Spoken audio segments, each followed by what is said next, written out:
I paid $75 to get my front and back glass fixed for 75 bucks. I'm going to show you guys how to do it. Anybody who shops online can do this. I'm making this video because a lot of people don't know they can get their iPhone fixed way cheaper than any store. And I'm going to tell you guys quick and easy. eBay. You can go right on eBay, and a lot of people don't know these services are offered on there.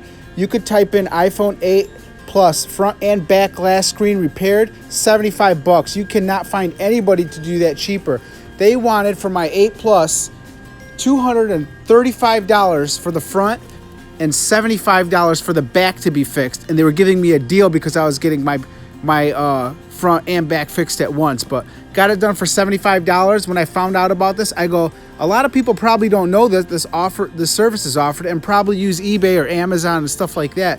So the keyword is type in iPhone front glass service repair, or back glass, charging ports, home button, speakers, front cameras, back cameras. All these services are on there and people don't know, and that's why I'm making this video, because it's at a fraction of the price that Apple's trying to charge or those fix-it stores try to charge. So if this helped you out, give me a thumbs up. Thanks for watching.